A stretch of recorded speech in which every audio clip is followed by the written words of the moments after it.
This is a lie that I've seen repeated all my life. The people who made up this slogan didn't make an innocent mistake. This is a deliberately deceptive distortion. Is this God so petty that he would allow violent criminality wherever they don't pray to him? And many evangelicals say, yes, he is that petty. But even if God wasn't allowed in schools, he's certainly allowed in church, right? Yet there are mass shootings and other assorted murders that keep happening in churches too. So what's the excuse for why God allows so much violence in his own holy temple? Some religious extremists complain that public schools are not allowed to fool sequestered children into believing in a single state-supported religion. And no one should want that anyway, certainly not in a land that promises religious freedom.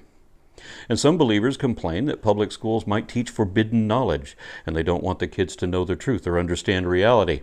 So they homeschool them and send them to private schools so that what they'll be taught will only be censored and laced with all the desired lies instead. Everything they want the child to believe rather than know.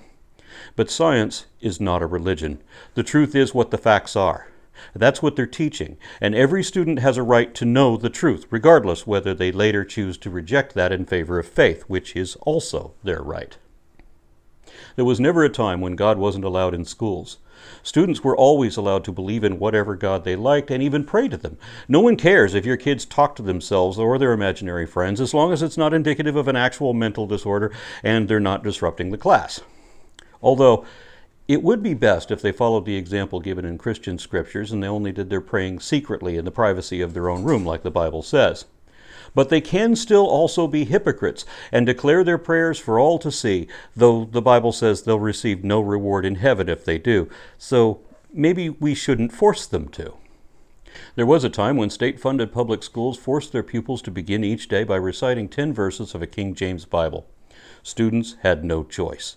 They were denied their First Amendment rights and had to recite these or hear them out, and they had to do it reverently, required to respect and impose religious belief or be punished. Imagine your children being forced to hear and revere someone else's religion every day, no matter what you say.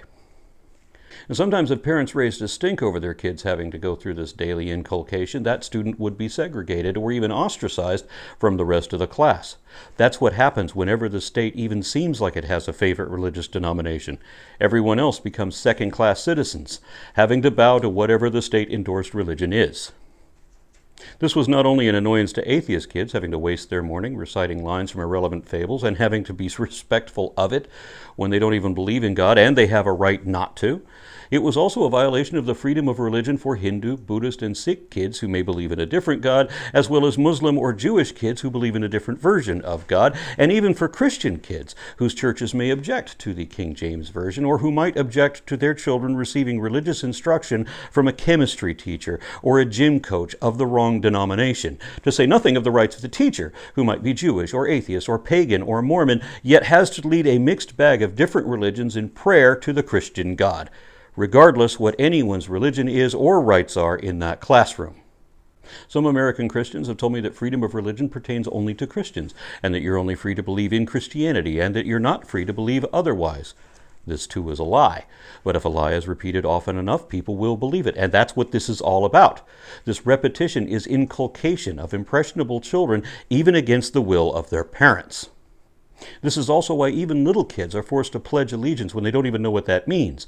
It's a similar form of cultural conditioning imposed by people who pretend to believe in free will, but deny that in others and prevent it in children. Remember also that demographics change.